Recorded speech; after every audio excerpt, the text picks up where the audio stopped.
सरकार की बनती है। तो पूरी तरीके से सरकार जिम्मेदार है इस आंदोलन को लेकर के। पहले भी मैंने कहा था, अभी भी मैं कह रहा हूं और हमेशा इस बात को मैंने कहा है, इस आंदोलन को उग्र बनाने में सरकार की जिम्मेदारी है। अब सरकार कह रही किसान के लोग हैं, ये कांग्रेस के लोग हैं, ये तमाम पार्टियों के लोग घुसे हुए हैं, इस आंदोलन को बदनाम करने की कोशिश कर रहे हैं। लेकिन किसानों का कहना यह है कि भाजपा के ही लोग हैं जो जाकर के हमारे आंदोलन को बदनाम करने के लिए हमारे साथ घुस गए हैं। अभी एक व्यक्ति का नाम थोड़ी देर पहले सामने आया था कि उसने जाकर के, बाकी आपने देखा होगा कहीं पे कुछ भी बवाल होता है तो सबसे पहले शूट एंड साइड वाला मामला रहता है, तुरंत उसको गोली मार दी जाती है। और आपने बताया भी था कि लाल किला इतना बड़ा सिक्योरिटी रीजन में रहता है वो, कि इतनी सारी सिक्योरिटी रहती है, उसके बाद भी कोई व्यक्ति जाकर के वहां लाल किले पे चढ़ जाता है। और भी भारद्वाज ने कहा कि मैंने भी वहां पे बहुत सारे लोगों को देखा कि वहां की सिक्योरिटी फोर्स थी वो आराम से बैठी हुई थी जी। लेकिन तो मुकेश, चलिए, जैसे आप भी कह रहे हैं, कुलदीप भारद्वाज जी भी कह रहे हैं और सब लोग कह रहे हैं कि किसानों का बहुत बड़ा दोष इसमें है नहीं, लेकिन हमारे यहाँ का जो ट्रैक रिकॉर्ड है, पुलिस का जो रिकॉर्ड है, वो किस तरह का है हम और आप जानते हैं। यहाँ एक छोटी सी एफआईआर दर्ज होती है, अब आप देखना कितने सारे मुकदमे। अभी होम मिनिस्ट्री में एक मीटिंग हुई है, हाई लेवल मीटिंग कर दी जाएगी, आदेश कर दिए जाएंगे कि आप चिन्हित करके मुकदमे दर्ज करो, और मुकदमे आम किसानों पर दर्ज होंगे, मेरा कहना यह है। तो ये बहुत बड़ा, तो कैसे आप इस आंदोलन को इस तरीके से क्या देखते हैं, किसका नुकसान हुआ आज के इस घटना से?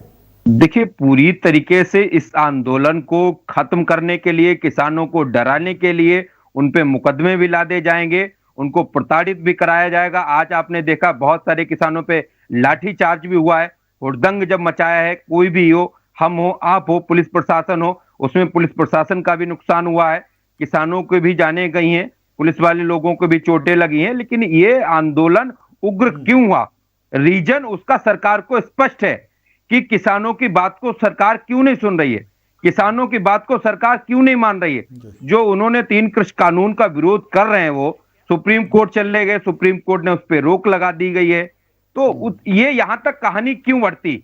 अगर उस बात को सुन लिया जाता, उस बात को मान लिया जाता। किसान आज भी कह रहे हैं हमारी कृषि कानून पे जो बिल मारे हैं उसको आप वापस ले लीजिए, हम अपने घर वापस चले जाते हैं, हमें कोई दिक्कत परेशानी नहीं। तो ये सब सरकार की जिम्मेदारी बनती है, केंद्र में सरकार इनकी है, इनकी जिम्मेदारी बनती है कैसे चीजों को मैनेज करना चाहिए, कोई ना कोई इनको रास्ता निकालना चाहिए। और मुझे नहीं लगता है कि ये आंदोलन बहुत बड़ा इशू है और यहां तक उसे चलना चाहिए। जी जी, बिल्कुल नहीं। अब मुकेश, आप ये कह रहे हैं कि सरकार की नाकामी है इसलिए ये दिन देखना पड़ा है, आप यही कह रहे हैं? जी। लेकिन अभी भी किसान, हमारे जो संवाददाता थे उन्होंने लौटते हुए किसानों से बहुत सारी बातें की थी, हमारी भी बात कराई थी। उनका कहना यह है कि हम सिर्फ आंदोलन की जगह लौट रहे हैं, हम कहीं नहीं जा रहे हैं, आप हम पे मुकदमे कराइए, आप हमें फांसी चढ़ा दीजिए। तो इस सब के बाद भी किसानों का जोश और जज्बा कम नहीं हुआ है। कुलदीप भारद्वाज जी इस आंदोलन को कम से कम 2 महीने से कवर कर रहे हैं। तो कुलदीप भारद्वाज जी बेहतर जानते होंगे, उन्हीं के पास आऊँगा मैं। तो भारद्वाज जी, आपको क्या लगता है इस वाली घटना से? अगर जैसे मुकेश मानव कह रहे थे कि सरकार जो है आंदोलन को किसी भी तरीके से खत्म कराना चाहती है, या प्रकारेण, तो क्या आपको लगता है कि इस वाली घटना से किसान हतोत्साहित हो जाएगा, किसान का मॉरल डाउन हो जाएगा? क्या लगता है आपको, आपका तजुर्बा क्या कहता है? नहीं, आज की घटना से त्यागी जी किसान का कोई मॉरल डाउन नहीं हो रहा है। अभी भी मेरी कुछ लोगों से थोड़ी बात हुई है, ज्यादा नहीं हुई, लौटने के बाद वहां से। किसान का मॉरल डाउन नहीं है, किसान आज भी अपनी जगह अटके है। किसान एक ही चीज कहता है कि बिल वापसी नहीं तो घर वापसी नहीं। अनेकों लोग ये कहते हैं जी हम यहीं मर जाएंगे लेकिन जाएंगे नहीं। अब प्रश्न मेरा जो है, जो मेरी थोड़ी सी शक की सुई घूमती है, वो इनके नेतृत्व की तरफ घूमती है। अब ये इन नेताओं को देखना है कि वो किसानों के विश्वास के साथ विश्वास कितना बनाए रखते हैं। बात अभी मानव साहब जो कर रहे थे किसानों की कि भाई कानून अगर सरकार की साहब जो नीयत है, और नीयत से भी ज्यादा जो नीति है, उनकी नीति जब इन्होंने देखा नक्सलवाद नहीं चला, जब इन्होंने देखा पिज्जा नहीं चला, बर्गर नहीं चला। अभी लेटेस्ट आपको 5 दिन पुरानी याद होगी, जसकौर मीणा जो है, जो दौसा की सांसद है, वो तो सीधे कहती हैं कि ये किसान आंदोलन में, अब तक वो कहते थे हमारे नेताओं ने ऐसे शब्दों का प्रयोग नहीं किया है, वो साफ कहती है किसान आंदोलन में जो बैठे हैं वो आतंकी हैं।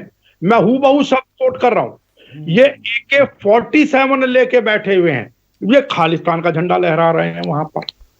तो सरकार ने साहब, वो सरकार इसको आंदोलन को बजाय इसके कि कुछ हल खोजती, सरकार सोच रही कि मैं लांछन लगा के इस आंदोलन को, पहले उन्होंने जैसे तोड़े नोटबंदी के नाम पे जी राष्ट्रद्रोही यहाँ हिंदू पाकिस्तान हिंदू मुस्लिम सब कर दिया। अभी उनका ना तो यहाँ हिंदू मुस्लिम चल रहा है, ना यूपी पंजाब चल रहा है, ना हिंदुस्तान पाकिस्तान चल रहा है, और जो कुछ नेता कह रहे हैं वो मुंह की खा रहे हैं। मैं बार बार कह रहा हूं, किसान सरकार चाहती थी किसी प्रकार की हिंसा हो, ये जवान और किसान आमने सामने हो, लेकिन एक गौर कीजिएगा त्यागी जी, आपने भी गौर किया होगा टीवी चैनल के माध्यम से भी और अपने रिपोर्टर्स के माध्यम से भी, कई बार होती थी, पुलिस भी उग्र होती थी, इसमें कोई दो राय नहीं है, डंडे बरसाती थी, फिर वो कहीं जैसे और जगहों पर पहले पुलिस लठ चलाती थी, फिर सोच के कहीं रुक जाती थी हल्का सा। किसानों के पास एक नहीं सैकड़ों मौके आए जब वो चाहते तो पुलिस को बुरी तरीके से मार सकते थे, लेकिन वो फिर थोड़ा दिखाया तो सही अपने बचाव में, एक दो डंडे तो उन्होंने चलाए हैं, लेकिन उन्होंने बहुत ज्यादा उग्र ना होकर फिर वापस कहीं चले आए हैं। एक निहंग ने तलवार तो निकाली, लगा ऐसा कि जैसे मार देगा, लेकिन उसने डराने के पर्पज से वहां तक मार, मतलब कहीं ना कहीं दोनों के कहते ना सॉफ्ट कॉर्नर था एक दूसरे के प्रति। ये आप गौर करें, विश्लेषण करें तो आप को जरूर पाएंगे वहां पर। बात फिर वही घूम कर आ जाती है। अभी जैसे मानव साहब कह रहे थे, मानव साहब मुझे नहीं समझ आ रहा कि सरकार क्यों जिद पड़ा रही है। सरकार ने यही जो इनसे पहले जो कानून बने थे पिछले 60-65 साल में, सब 42 या 43 कानून निरस्त किए सरकार ने। और आप उत्तर प्रदेश बैठे, मेरे ख्याल से 8-9 दिन पहले की बात है, योगी जी ने भी अनाउंस किया 45 कानून निरस्त करें, योगी जी ने घोषणा करी है। तो इस कानून को क्यों नहीं निरस्त कर सकती? एक चीज, और एक चीज मैं और इसमें ऐड ऑन करना चाहूंगा, हालांकि हो सकता है हम आज के विषय से थोड़ा सा भटक रहे हो, लेकिन फिर भी सरकार ने कहा जी 30 दिसंबर को कि भाई हमने वो पराली वाला कानून रद्द कर देंगे। सरकार ने स्वीकार कर लिया, सहमति बना दी, हालांकि उसका कोई लिखित ऑर्डर आज तक पास नहीं करा उन्होंने, और बिजली वाला जो प्रस्तावित था भी उसको भी कैंसिल कर देंगे। अगर सरकार किसानों की जो 4 मांग मतलब मुख्य रूप से चल रही थी, वो 3 पुराने कानून और एक MSP और 2 ये पराली और बिजली वाला, अगर आप ये 2 कानून रद्द कर सकते हैं, निरस्त कर सकते हैं, तो ये क्यों नहीं कर सकते? या तो आप यहां झूठ बोल रहे हैं या आप उस पर झूठ बोल रहे थे, पराली वाले और बिजली वाले कानून के ऊपर। तो साहब बहुत सीधी सी बात है, वही बात है, कई लोग कहते हैं कि पुराने अंग्रेज चले गए, ये नए जो हिंदुस्तानी अंग्रेज बैठे हुए हैं ये भी उसी फूट डालो शासन करो की नीति में कर रहे हैं। हालांकि इन्होंने 20 तारीख को जो एक चुग्गा फेंका था उसमें कुछ किसान नेता इलझ गए हैं। मैं आपके सामने कह रहा हूं, बड़ी जिम्मेदारी से कह रहा हूं। अगर आप आप कह रहे हैं तो इसका मतलब इस बात में जान है, इतना मैं जानता हूं, लेकिन एक सवाल ये बनता है एक सेकंड जी, सब आप देखिए ना कि वो चढ़ूनी जी जो हैं वो तो अलग हो गए थे इसी, हालांकि उन्होंने बाद में उनको मनाया, सब कुछ करा, अगेन वहां पर ले गए।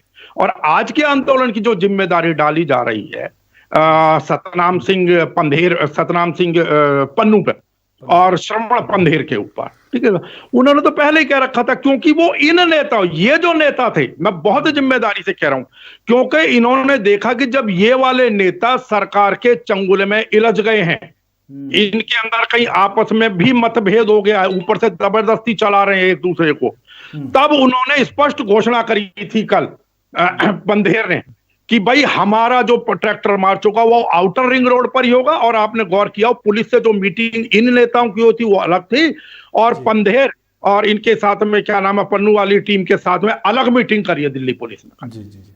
अच्छा कुलदीप भारद्वाज जी, मैं एक सवाल और उठ रहा है मेरे दिमाग में, जैसा कि आप कह रहे हैं और आप कह रहे हैं तो इसके पीछे कोई ना कोई रीज़न होगा, कोई ना कोई लॉजिक होगा। कुछ नेता जो हैं वो चंगुल में फंसते नज़र आ रहे हैं, लेकिन इस आंदोलन की एक अहम बात मुझे ये भी नज़र आ रही है कि ये आंदोलन नेताओं का नहीं होकर ये आम किसान का बनता जा रहा है, और ये साबित किया है किसान ने।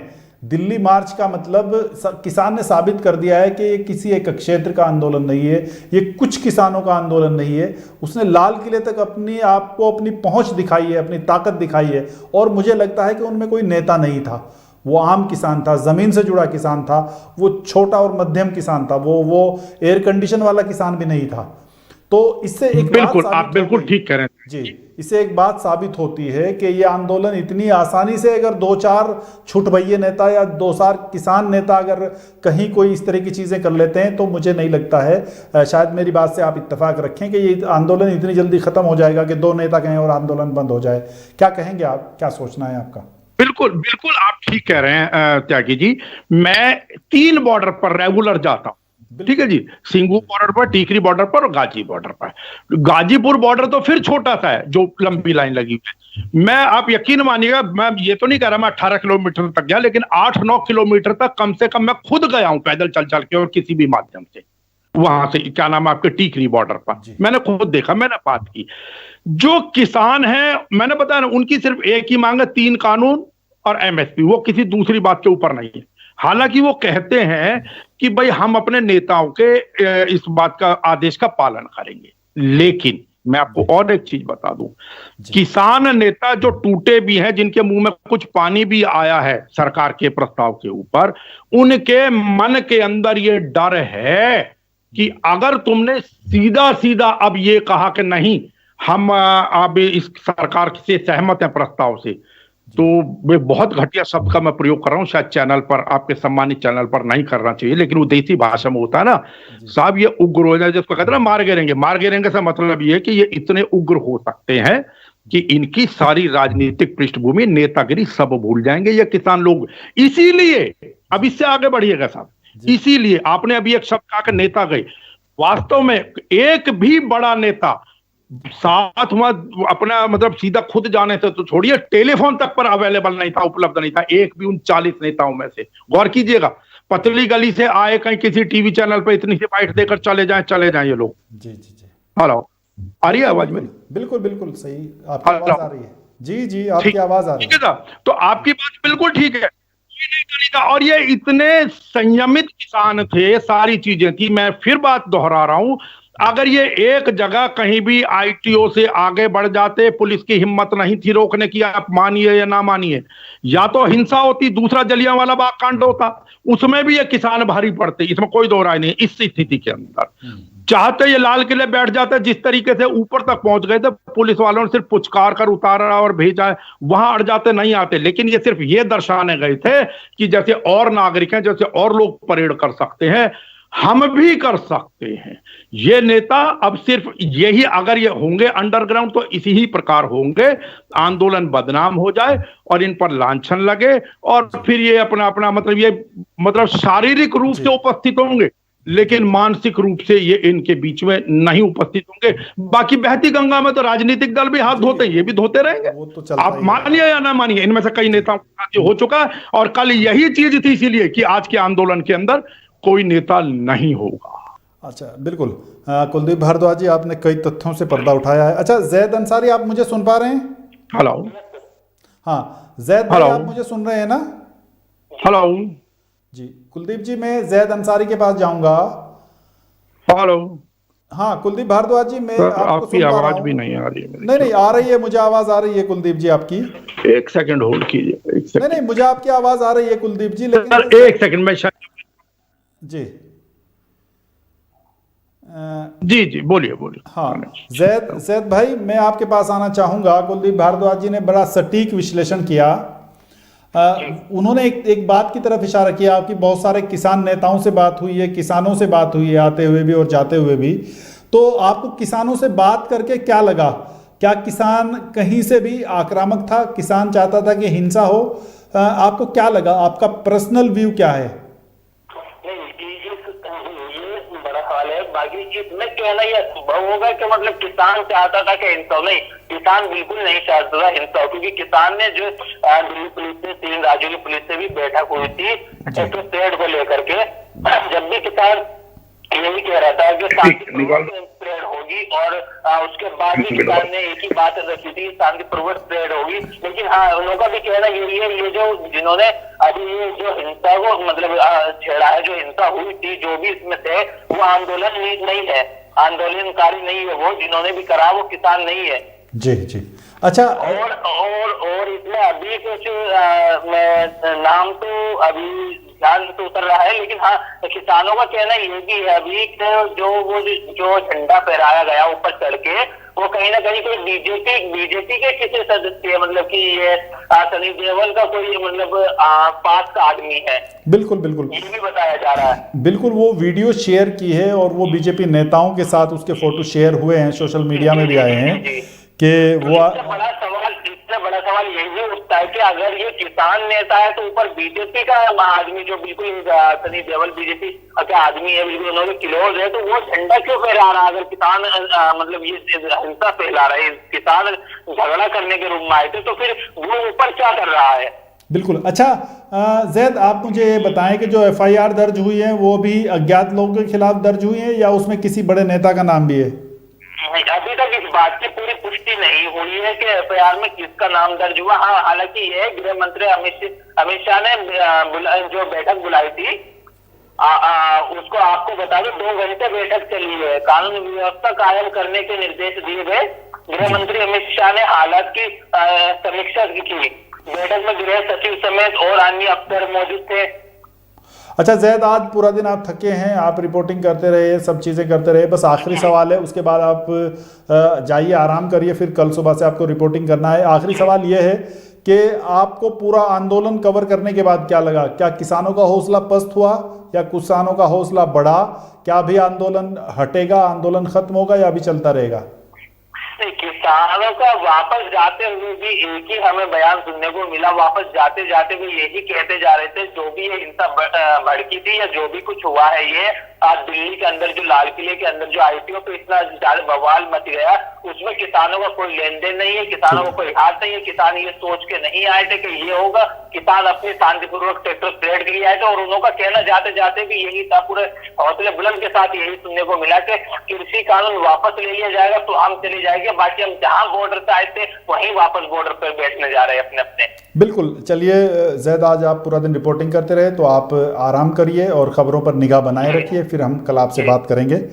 अच्छा मुकेश मानव, जैद अंसारी से मैं बात कर रहा था, तो वो कह रहे हैं कि किसानों का जो हौसला है, किसानों की जो हिम्मत है, उसमें ज़र्रा बराबर भी फ़र्क नहीं आया। वो उसी हौसले के साथ, क्योंकि इन्होंने बहुत सारे किसानों से बात की, उन्होंने यही कहा है कि जब तक कानून वापसी नहीं तब तक घर वापसी नहीं।